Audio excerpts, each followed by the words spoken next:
యెషయా గ్రంథం 32వ అధ్యాయము 13వ వచనం. నా జనుల భూమిలో ఆనందపురములోని ఆనంద గృహములన్నిటిలో ముండ్ల తుప్పలను బలు రక్కసి చెట్లను పెరుగును. దేవుని బిడ్డలారా, దేవుడు మనతో మాట్లాడునుగాక. రాత్రి ఎంతమంది దేవుని వాక్యాన్ని విని హృదయంలో భద్రపరుచుకున్నారో దేవుడు వారిని దీవించునుగాక. దేవుని బిడ్డలారా, మనకి మన కుటుంబాలకు చాలా చాలా అవసరమైన సందేశాలు ఇవి. మన కుటుంబాన్ని ఎప్పుడు కూడా ఆనంద గృహముగా ఉంచుకోవటం అది మన చేతుల్లోనే ఉంది. అది మన చేతుల్లోనే ఉంది.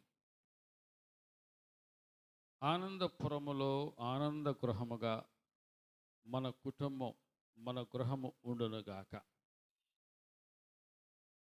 దేవుని బిడ్డలారా, ఆనందం సంతోషం నీ సొంతమగునుగాక.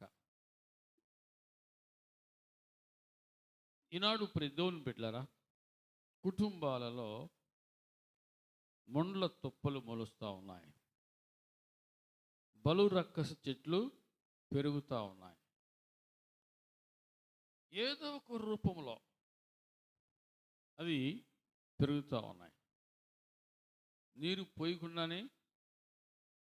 పోయకుండానే మొక్కలు మొలుస్తూ ఉన్నాయి.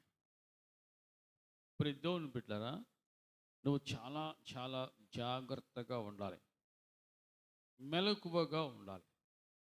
లేకపోతే నీకు తెలియకుండానే నీ కుటుంబంలో ఈ ముళ్ళ తుప్పలు మొలుస్తూ ఉంటాయి, అవి పెరుగుతూ ఉంటాయి. ముళ్ళ కంపల మీద గుడ్డ పడితే ఏమవుతాయి? ఏమో చెప్పండి. ముళ్ళ కంపల మీద గుడ్డ పడింది అంటే ఏమవుతాయి? చినిగిపోతాయి. పడకుండా చూసుకోవాలి, గొడ్డ పడకుండా చూసుకోవాలి.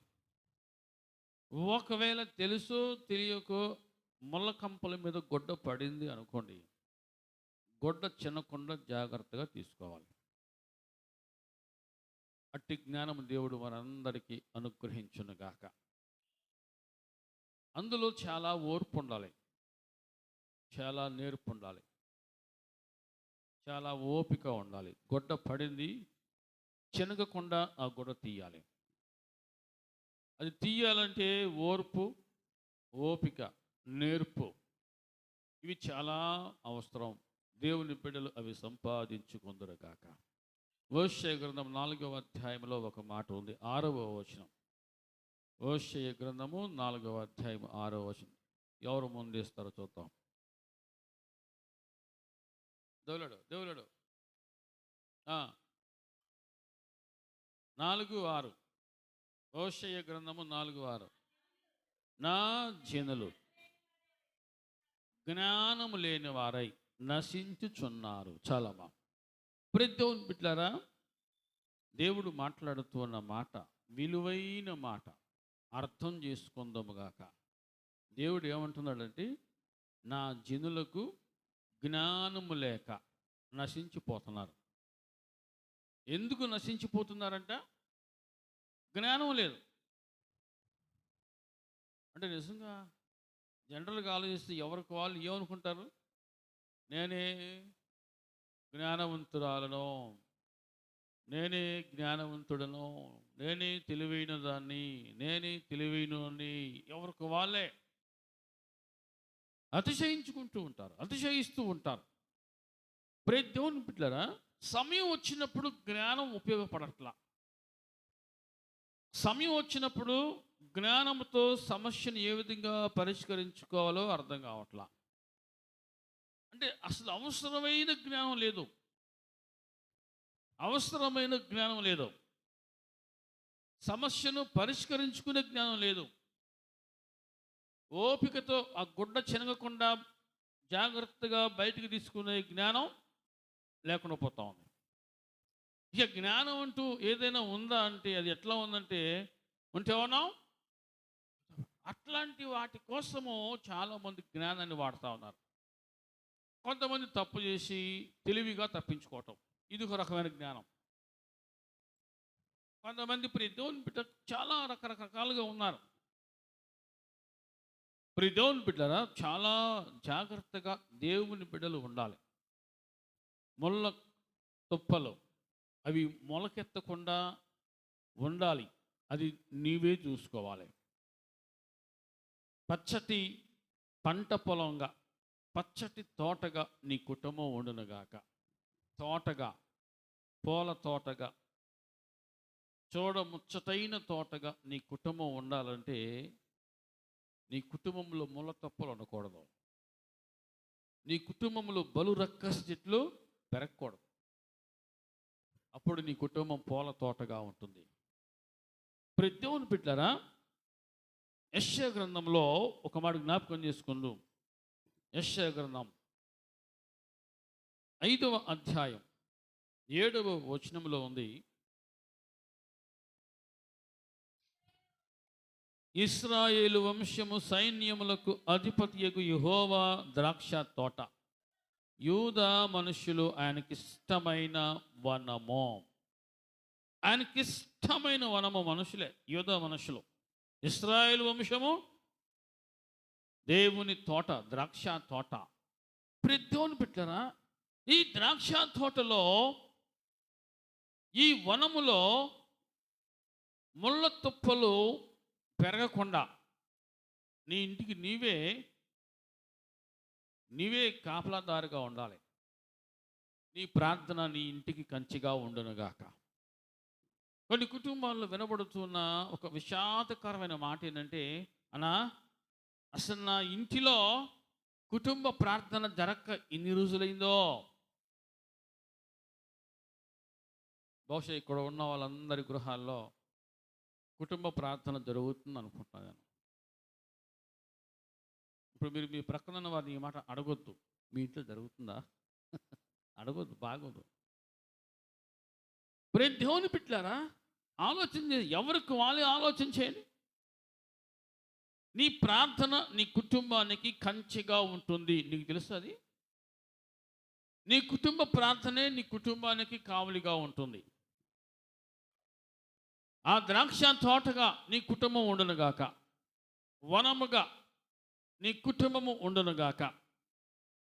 దేవుని బిడ్డలారా, మొక్క నాటగానే మొక్క అది పెరగదు. దానికి మనం ఎంతో ఖర్చు చేయాలి, ఎంతో చాకరీ చేయాలి. మనం ఆ మొక్క చుట్టూ ఫెన్సింగ్ వేయాలి, ఆ మొక్క చుట్టూ దేవుని బిడ్డల ఫెన్సింగ్ వేయాలి, ఆ మొక్క చుట్టూ పాదు చేయాలి, నీళ్లు పోయాలి, అవసరమైతే ఎరువు వేయాలి, పశువులు రాకుండా చాలా జాగ్రత్తగా కాపాడుకోవాలి. అన్ని జాగ్రత్తలు ఒక మొక్క పట్ల శ్రద్ధ తీసుకుంటూ ఉన్నప్పుడు నీ కుటుంబం పట్ల నీవు ఎంత శ్రద్ధ తీసుకుంటున్నావు అనేది నువ్వు ఆలోచన చేయాలి. ఎందుకంటే తెలియకుండానే ముళ్ళ తుప్పలు మొలుస్తూ ఉన్నాయి, తెలియకుండానే బలు రక్క చెట్లు పెరుగుతూ ఉన్నాయి, కుటుంబం లాగమవుతూ ఉన్నాయి. మా ఇంటిలో అసలు కుటుంబ ప్రార్థన జరక్క ఎన్ని రోజులు అవుతుందో. ఎంత బాధాకరమో దేవుని బిడ్డలారా. చూద్దాం, ఒక కుటుంబాన్ని మీకు జ్ఞాపకం చేయాలని ఆశపడుతున్న యోహాను సువార్తలో దేవుని బిడ్డలారా, యోహాను సువార్త 11వ అధ్యాయంలో ప్రభువుకు ఇష్టమైన కుటుంబం ఇది. ప్రభువుకు ఇష్టమైనటువంటి కుటుంబం. అటువంటి కుటుంబంలో దేవుని బిడ్డలారా, యేసు ప్రభు వారు కూడా ఆ ఊరు వచ్చినప్పుడు ఆ కుటుంబంలో ఒక సభ్యుడిగా ఉండేవాడు. అంతగా ఆ కుటుంబాన్ని ప్రభువు ప్రేమించాడు. దేవుని నామానికి మహిమ కలుగునుగాక. ఆ కుటుంబంలో ఒక విషాదం జరిగింది. ఏంటి చూద్దాం, 11వ అధ్యాయం 1వ వచనం.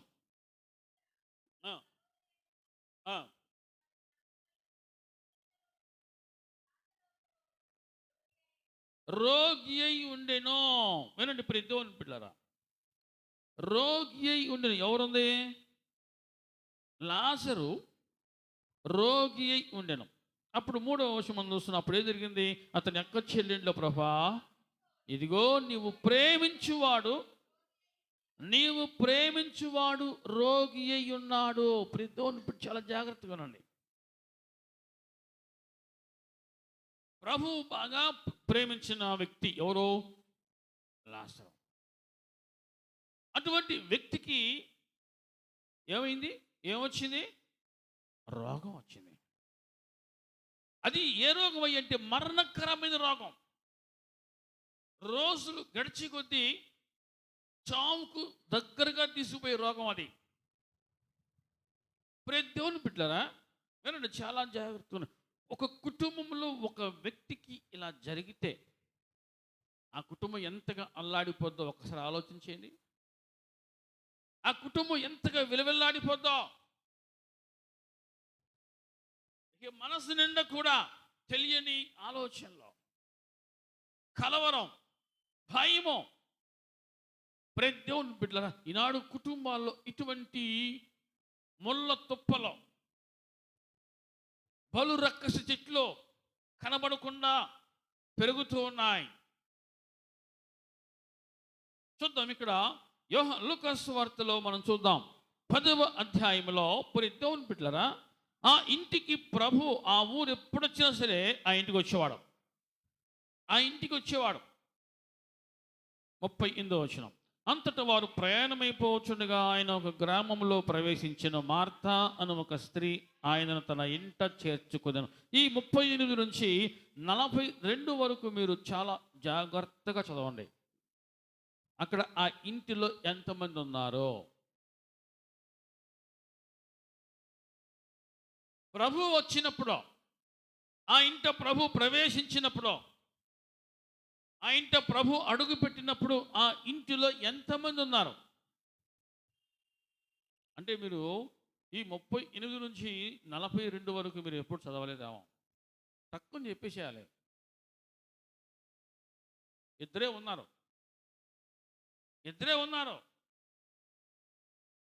దేవుని బిడ్డలు చాలా జాగ్రత్తగా ఉండండి. ప్రభు వచ్చినప్పుడు కుటుంబం అంతా ప్రభువుకు కనబడితే ఎంత బాగుంటుందో, కుటుంబం అంతా ప్రభువుతో గడిపితే ఎంత బాగుంటుందో. కానీ ఎప్పుడు ప్రభు ఆ ఇంటికి వచ్చిన, బేతనీయ ప్రాంతానికి వచ్చినప్పుడు ఆ ఇంటికి వస్తాడు. ఆ ఇంటికి ఎప్పుడు వచ్చినా సరే ఆ ఇద్దరే ఉండేవాళ్ళం. లాజరు ఉండేవాడు కాదు. దేవుని బిడ్డలారా, చాలా జాగ్రత్తగా అర్థం చేసుకోవాలని కోరుతూ ఉన్నాను. కుటుంబం అంతా కలిసి ప్రార్థన చేస్తే ఎంత సంతోషమో, ఎంత ఆనందమో, ప్రభువుతో గడిపితే ఆ మధురమైన క్షణాలు ఎంత విలువైనవో అర్థం చేసుకోవాలి. ఈ లూకాసు వార్త 10వ అధ్యాయంలో మనం చూస్తే ప్రభు ఆ ఇంటికి వచ్చినప్పుడు ఆ కుటుంబం అంతా ఆ ఇంటిలో ఉంటే ఎంత బాగుండేదో. ప్రభు ఎక్కడికి వెళ్తే అక్కడ జనసమూహాలు గుంపులుగా వచ్చేవారు. జనసమూహములు గుంపులుగా వచ్చేవాళ్ళు. కానీ ప్రభు ఈ ఇంటికి వచ్చేసరికి ఈ ఇంటిలో ఉన్న వారికి ప్రభు యొక్క విలువ తెలియలా. మీకు అర్థమవుతుంది అనుకుంటున్నా. మీకు ప్రభు ఎక్కడికి వెళ్తే అక్కడికి గుంపులుగా వచ్చేవాళ్ళు. జనం తండోపతండాలుగా వచ్చేవాళ్ళు, వెంబడించేవాళ్ళు. అటువంటి ఆ గొప్పవాడు, ఆ మహోన్నతుడు ఆ ఇంటికి వచ్చినప్పుడు ఆ ఇంటిలో ఉన్న అందరూ ఉంటే ఎంత బాగుండేదో. ఆ ఇంటిలో నిర్లక్ష్యం ఉంది. దేవుని బిడ్డలారా, కనబడని అతిశయం ఉంది. నిర్లక్ష్యము, కనబడని అతిశయం. ప్రభు వస్తున్నాడు అని ఇంటిలో ఉన్న ఇద్దరికి తెలిసింది, కానీ ఈ వ్యక్తికి ఎందుకు తెలియలేదు? నిర్లక్ష్యం. దేవుని అంటే కొన్నిసార్లు పట్టుకోగానే దొరికితే దానికి విలువ ఉండదు. అట్లా ఉంది కొందరి జీవితాలు. ప్రభు ఆ ఇంటికి వస్తే ఆయన విలువను ఆ ఇంటిలో ఉన్నవారు గుర్తించలేకపోయారు, తెలుసుకోలేకపోయారు. ఆయన విలువకు తగినట్టుగా ప్రవర్తించలేకపోయారు. ఇంట చేర్చుకున్నామేమో విస్తారమైన పనులు పెట్టుకుంది. అసలు ఇంట్లో మగదిక్కులేని సంసారంగా ఉంది. ఆ మగవాడు ఎప్పుడు కూడా ఆ ఇంట్లో ఉండడు కాదు, అన్న లేదా తమ్ముడో సహోదరుడు అని ఉంది అక్కడ.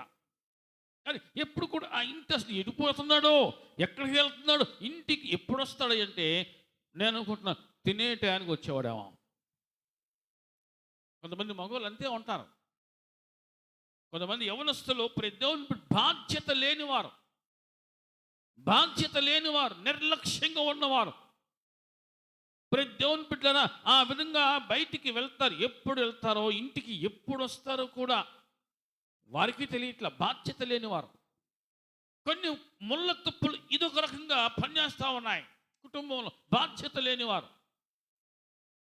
దేవుని బిడ్డలారా బాధ్యత లేకుండా యవనస్తుడు విలువైన సమయాన్ని విలువ లేని వాటి కోసం హెచ్చిస్తూ ఆ విధంగా జీవితాన్ని ఆగం చేసుకుంటూ ఉంటే ఆ ఇంటిలో ఉన్నటువంటి ఆ పెద్దలు, తల్లిదండ్రులు ఎంతగా మానసిక క్షోభకు గురవుతున్నారో ఇది ఒక రకమైన ముళ్ళ తప్పులే.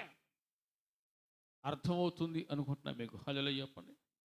బాధ్యత లేనితనం, వయసు పెరుగుతూ ఉన్న బాధ్యత లేకుండా ప్రవర్తించడం, వయసు పెరుగుతూ ఉన్నా సరే, దేవుని బిడ్డ కొంతమందికి వృద్ధాప్య దశలోకి వెళ్ళినా సరే బాధ్యత తెలియకుండా బయటికి వెళ్ళి తాగి ఊగుతూ ఇంటికి వస్తున్నాడు. అసలు ఇంట్లో ఆ మనిషి అంటే అసలు విలువే లేకుండా పోయి, ఇంట్లో వాళ్ళు విలువే లేకుండా పోతున్నాయి. ఏం చేస్తావు అయ్యా, బాధ్యత లేని మనిషి అయ్యా, పెళ్లి చేస్తున్న రోజు నుంచి ఈ రోజు వరకు నేను నా జీవితంలో సుఖమే నేను చూడలేదు, ఎరగలేదు, నాకు సుఖం అంటే తెలియదు నాకు అని బాధపడేటువంటి స్త్రీలు ఎంతోమంది కుటుంబాల్లో ఉన్నారు. బాధ్యత లేనితనం, బాధ్యత లేనివారు, బాధ్యతను గుర్తించినవారు. దేవుని బిడ్డలారా చనిపోయిన తర్వాత 4 వ్యక్తులు ఒక శవాన్ని మోయటానికి పోటీ పడొచ్చాము. ఎందుకంటే 10 మంది చూసి చెప్పుకోవాలనేమో.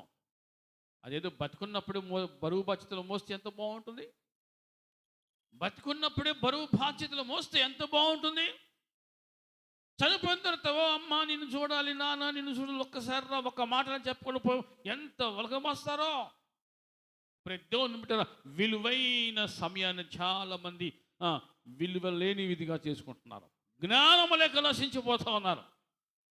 దేవుని బిడ్డలారా చివరికి ఆ యవనస్తునికి ఎటువంటి స్థితి వచ్చిందంటే మరణకరమైన రోగం వచ్చింది. మరణకరమైన రోగం వచ్చింది. ఏనండి, మనము ఒక బిడ్డను ప్రేమించాం, నీ కొడుకు నువ్వు ప్రేమించావు, కంటికి ఆ కొడుకు కనబడలా, ఎక్కడికో వెళ్తున్నాడు, ఇంటికి ఎప్పుడో వస్తున్నాడు, బాధ్యత తిరుగుతాడు, నీకు ఎంత బాధ ఉంటుంది, నీకు ఎంత బాధ ఉంటుంది. దేవుని బిడ్డలారా ప్రభువు ప్రేమించిన వ్యక్తి లాజరు, కానీ ప్రభువు వచ్చినప్పుడు ఆ ఇంట ఎప్పుడు కూడా ప్రభువును చూచినట్టుగా, ప్రభుతో మాట్లాడినట్లుగా, ప్రభుతో గడిపినట్టుగా లేదో. చివరికి అటువంటి వ్యక్తికి వచ్చిన ఒక దుస్థితి ఏంటంటే ఆ వ్యక్తికి మరణకరమైన రోగం వచ్చింది. దేవుని బిడ్డలారా చాలా జాగ్రత్తగా కొన్ని విషయాలు మనం అర్థం చేసుకోవాలి. వాటిని మనం మన జీవితాలకు ఆపాదించుకోవాల్సిందే. బాధ్యత లేకుండా ఈనాడు చాలామంది లోకంలో తిరుగుతూ ఉన్నారు. కుటుంబ బాధ్యతలు లేకుండా పిల్లల్ని అలా కనేసి గాలికి వదిలేస్తున్నారు. చాలామంది పిల్లల్ని అలా కనేసి గాలికి వదిలేస్తూ ఉన్నారు. దేవుని బిడ్డలారా బాధ్యత లేనితనం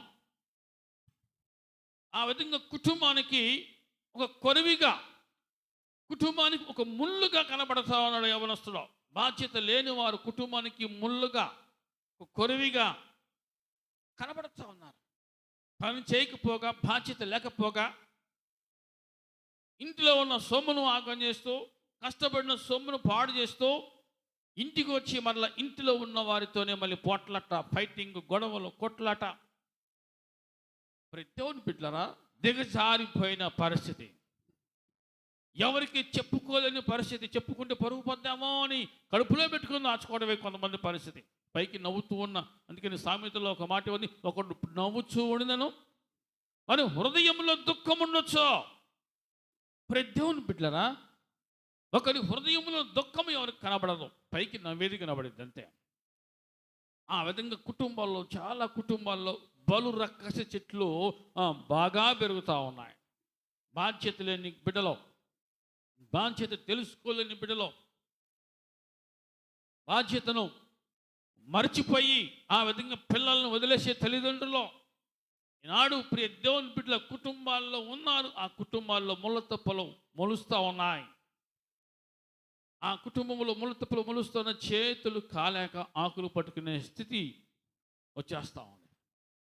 ఎంతమంది ప్రియదేవుని బిడ్డలారా, ఎంతమంది ఆ టైంలో నువ్వు పలకరించినా సరే నీ ముఖం కూడా చూసే వాళ్ళు ఉండకుండా దూరంగా వెళ్ళిపోతారు. ఎందుకంటే మనకెందుకు ఒకప్పుడు చెప్తే విన్నాడా. వయసు అంతా అయిపోయాక అప్పుడు జ్ఞానం వచ్చింది, అప్పుడు గ్రహింపు వచ్చింది, అప్పుడు మేలుకున్నాడు. కానీ అయిపోయిన వయసు కాలం మళ్ళీ వస్తుందా? రాదు. దేవుని కొంతమంది తల్లిదండ్రులు బిడ్డల కోసం ఎంతో ఆరాటపడతారు. వారి భవిష్యత్తు కోసము వీరి సుఖాలను త్యాగం చేస్తారు. అంతగా కష్టపడతారు, పోరాడుతూ ఉంటారు, కోరికలాడుతూ ఉంటారు. అర్థం చేసుకోకుండా దేవుని బిడ్డరా, అర్థం చేసుకోకుండా మాకు తెలుసులే అన్నట్లుగా లోకంలో పరిగెట్టే యవనస్తులు చాలామంది ఉన్నారు. ఆ విధంగా పరిగెత్తే వాళ్ళు ఉన్నారు. వారు ఒక రకంగా బొల్ల కంపలుగా తయారవుతూ ఉన్నారు. ఒక రకంగా వారు బలు రక్క చెట్లుగా, ఆ విధంగా వారి హృదయాలు పాడైపోతూ ఉన్నాయి. దేవుని బిడ్డరా, ఈ విధంగా మానసికంగా కురిగిపోయిన స్థితి, దిగులుతో ఉన్న స్థితి చాలా మందిలో ఉంది. చూస్తూ ఉన్నాం మనం. పేరుకు మాత్రము జీవించుచున్నా ఉన్న పేరు ఉంది, కానీ నువ్వు మృతుడవే అన్నట్లుగా ఉన్న చచ్చిపోయిన స్థితి. బతికినా సరే చచ్చినట్టుగానే ఉన్నారు చాలామంది. జీవితంలో ఓడిపోయినట్టుగా ఉన్నారు. జీవితంలో ఓడిపోతూ బతుకుతున్న వాటుగా ఉంది. లోపల ఎంత నలిగిపోతున్నా సరే పైకి నవ్వుతున్నట్టుగా ఉంది. కొంతమంది చెప్పుకోలేక నటిస్తూ ఉన్నారు. నటన చెప్పుకోలేక పైకి నవ్వుతూ నటిస్తున్నారు. బాగుంది, అంత బాగుంది, అంత బాకీ, అంత బాగుంది. కానీ లోపల ఒక్కసారి కదిలిచ్చి చూస్తే ఎంత విషాదమో, ఎంత దుఃఖమో.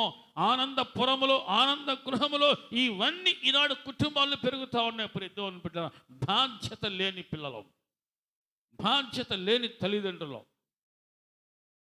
జీవితం యొక్క విలువను గుర్తించని స్థితిలో ఉన్న పిల్లలు కావచ్చు, తల్లిదండ్రులు కావచ్చు, వారంతట వారే దేవుని బిడ్డరా జీవితాన్ని విలువ లేనిదిగా చేసుకుంటూ ఉన్నారు. ఈ అబ్బాయి యవనస్తుడు లాజరు మరణకరమైన వ్యాధి బారిన పడ్డాడు. అప్పుడు ఏం జరిగింది? ప్రభువా, నీవు ప్రేమించేవాడు రోగి అయి ఉన్నాడయ్యా. దేవుని బిడ్డలారా, చాలా జాగ్రత్తగా ఉండండి. కొన్నిసార్లు బిడ్డలు ఎంతగా విసుగు పుట్టించినా, ఎంతగా ఏడిపించినా సరే తల్లిదండ్రుల ప్రేమ ఏమవుతుంది? తగ్గిద్దా? బిడ్డలు విసిగించిన, ఏడిపించిన తల్లిదండ్రుల ప్రేమ తగ్గదు. ఒకవేళ తల్లిదండ్రుల ప్రేమ తగ్గింది అంటే అసలు వాళ్ళ తల్లిదండ్రులే కాదు. గుర్తుపెట్టుకోండి ఈ మాట.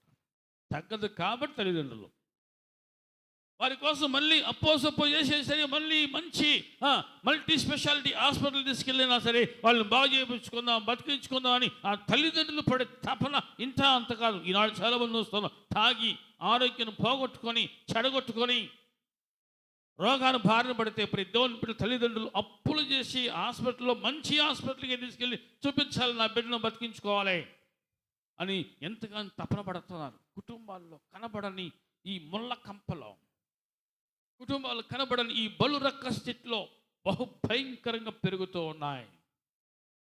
అర్థమవుతుంది అన్నవాళ్ళు చెప్పండి హల్లెలూయా. చాలా జాగ్రత్తగా ఉండాలి. దేవుని బిడ్డ జీవము గల దేవుని సంఘములను ప్రతి కుటుంబము మెలకువతో ఉండునుగాక, గ్రహింపు కలిగి ఉండునుగాక. దేవుని బిడ్డరా, ఈనాడు కొన్ని కుటుంబాలు చూస్తున్న యవనస్తులకు పిల్లల్ని ఇవ్వాలంటే భయపడే పరిస్థితి. యవనస్తులకు ఆడపిల్లని ఇవ్వాలంటే భయపడుతున్నారు. కొన్ని కుటుంబాల్లో ఆడపిల్లను చేసుకోవాలని భయపడుతున్నారు. కొన్ని కుటుంబాల్లో దేవుని బిడ్డలు కనబడని భయము పనిచేస్తా ఉంది. భయము, నా బిడ్డ పరిస్థితి ఏమిద్దో, నా కుమారుని పరిస్థితి ఏమిద్దో, నా కుమార్తె పరిస్థితి ఏమవుద్దో, ఏమైద్దో భయం.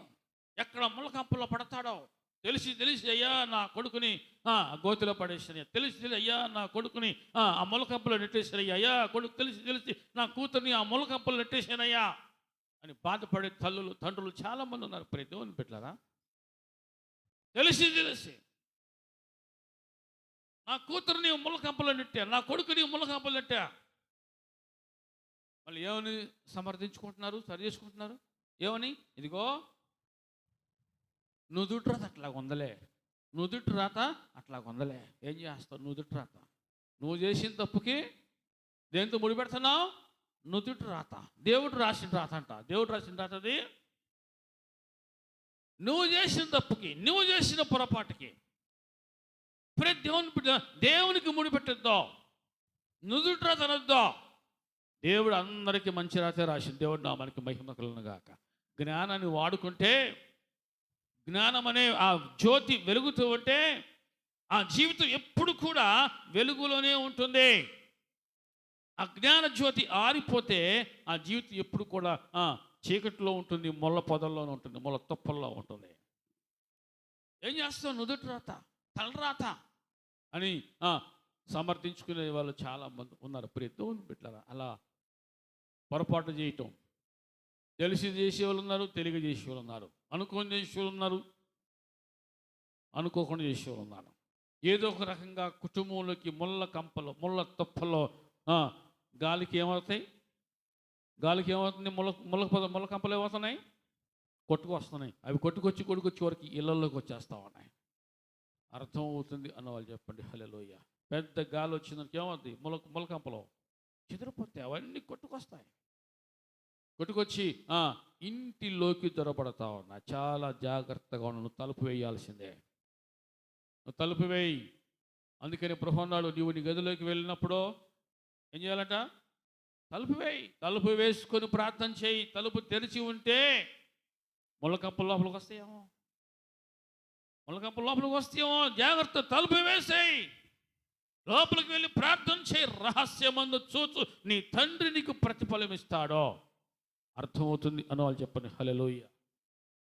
దేవుని బిడ్డలారా, దేవుని వాక్యము అనేక విధాలుగా మనల్ని వెలిగిస్తూ ఉంది. వెలిగించబడదుమగాక. దేవుడు ఎంత కృపగలవాడంటే దేవుని బిడ్డలారా, చీకటితో ఉన్న జీవితాన్ని వెలిగించేవాడాయన. వెలిగించేవాడాయన. ఆర్పేవాడు కాదు, వెలిగించేవాడాయన. కనికరించేవాడు, ఆదరించేవాడు. దేవుని బిడ్డలారా, యోహాను సువార్త మనం చూస్తున్నాం. 11వ అధ్యాయంలో ప్రభు అన్నాడు ఆ మాట విని, యేసు అది విని, ఈ వ్యాధి మరణార్థమై వచ్చినది కాదు కానీ దేవుని కుమారుడు దానివల్ల మహిమపరచబడినట్లు దేవుని మహిమార్థమై వచ్చింది. దేవుని బిడ్డలారా, ఖచ్చితంగా ఆయన ఎద్దుకు వస్తే సరే, జరగాల్సిన నష్టం జరిగిపోయింది, పొరపాటు జరిగింది. తెలివి తక్కువతనమో లేకపోతే అతి తెలివో ఏదో జరగాల్సిన అనర్థం జరిగిపోయింది. కానీ చివరి నిమిషంలో కనీసం తెలుసుకొని, గ్రహించి, పొరపాటు తెలుసుకొని ప్రభు పాదాల ఎత్తుకు వస్తే ప్రభు వారి జీవితాన్ని బాగు చేస్తాడు, వెలిగిస్తాడు. వెలిగించబడదురుగాక. చివరి దశలో ఎవరైనా సరే తప్పును తెలుసుకొని జరిగిన అనర్థాన్ని మరలా ఏదో రకంగా బాగు చేసుకోవడం కోసమో, ఆ పొరపాటు వల్ల కలిగిన నష్టాన్ని ఏదో రకంగా సరి చేసుకోవడం కోసమో నువ్వు ఎక్కడికి రావాలంటే ప్రభు దగ్గరికే రావాలంతే. ప్రభు పాదాల దగ్గర మాత్రమే నీకు ఉపశమనం, మనశ్శాంతి, సమాధానం, నెమ్మది దొరుకునుగాక. నా ఎద్దుకొచ్చేవారిని నేనెంత మాత్రమును త్రోసివేయను, నా ఎద్దుకొచ్చేవారిని నేనెంత మాత్రమును త్రోసివేయను అని వాగ్దానం ఇచ్చాడు. దేవుని బిడ్డలారా, దేవుని సన్నిధిలో దేవుని బిడ్డలు ఎప్పుడు కూడా ఆనందంగా జీవించాలి అనేది దేవుని యొక్క చిత్తము. ఆయన సమాధానకర్త, ఆయన సమాధానం కలిగి ఉండాలి అనేది దేవుని యొక్క చిత్తం. అది దేవుని బిడ్డలారా, ప్రభు దగ్గరికి వచ్చారు. ప్రభు అన్నాడు, వాడు కర్మవాడు అనుభవించాలి అన్నాడా? అనలేదు.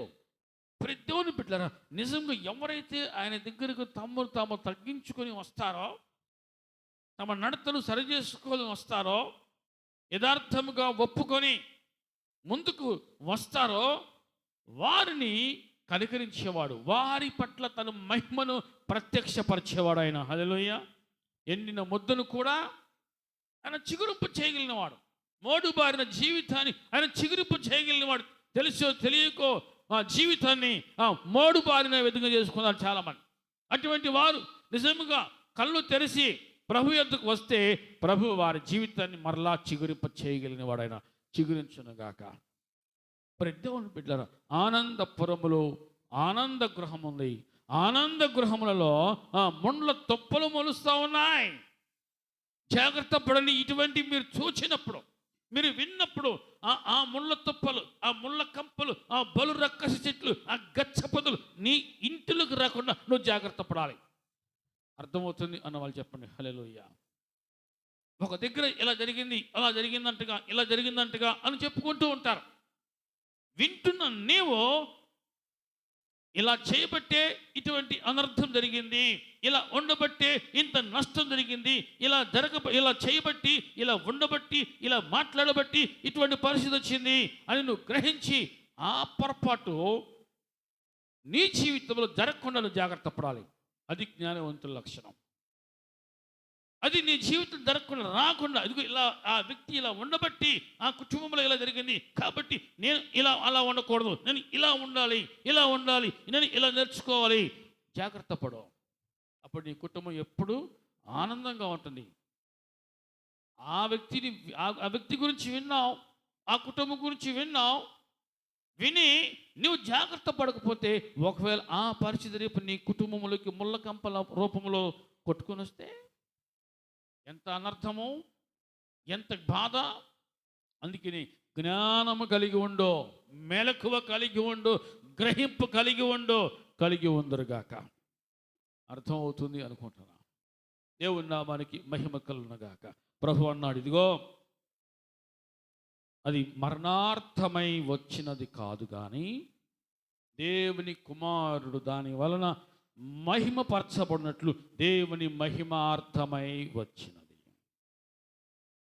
ఆయన ఎందుకు వచ్చిన వారిని ఆయన బాగు చేసేవాడే కానీ త్రోసివేసేవాడు కాదు, వెళ్ళగొట్టేవాడు కాదు. నిజముగా పశ్చాత్తాపంతో ఎవరైతే వస్తారో, నిజముగా తప్పును తెలుసుకొని పశ్చాత్తాపంతో ఎవరైతే వస్తారో ప్రభువు వారిని బాగు చేస్తాడు. వారు బాగుపడుదురుగాక. బాగు చేసుకుని అలా వెళ్ళిపోదాం, మరలా రెక్కలు వచ్చేదిగా ఎగిరిపోదాం అన్నట్టుగా ఉంటే దేవుని బిడ్డరా అనర్థం జరుగుద్ది. ప్రభు అంటున్నాడు, ఇదిగో దేవుని కుమారుడు దాని వలన మహిమపరచబడతాడో.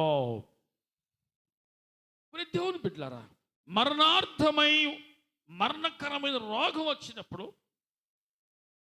లోకానికి వీడు పోతాడు, ఇక ఉండడు, అయిపోయి వచ్చి టైం అయిపోవచ్చింది అనుకుంటూ ఉండొచ్చాము. కానీ ఆయన తలుచుకుంటే ఆ మరణాన్ని కొట్టివేసి ఆయుష్ను పొడిగించి తన మహిమతో నింపగలిగిన వాడు ఆయన. హల్లెలూయా. ఈరోజు నీ కుటుంబంలో ముండ్ల తుప్పలు, గచ్చ పొదలు పెరగకుండా జాగ్రత్త పడవలసిన బాధ్యత నీదే. బిడ్డల విషయంలో జాగ్రత్త పడాలి, నీ ప్రవర్తన విషయంలో జాగ్రత్త పడాలి, నువ్వు చేసే పని విషయంలో జాగ్రత్త పడాలి, నువ్వు మాట్లాడే మాటను బట్టి నువ్వు జాగ్రత్త పడాలి. ఆ విధంగా జాగ్రత్త కలిగి ఉంటే తప్ప ముళ్ళ కంపలు ఏ రూపంలో వస్తాయో పెను తుఫాను రావచ్చు, సడన్గా మారిపోవచ్చు వాతావరణం. కాబట్టి ఏమి విత్తుతామో ఆ పంటకు వస్తాం. ఏమి విత్తుతున్నావు ఈరోజు? నువ్వు ఏమి విత్తుతున్నావో పరిశీలన చేసుకోవడం చాలా మంచిది. ఒకసారి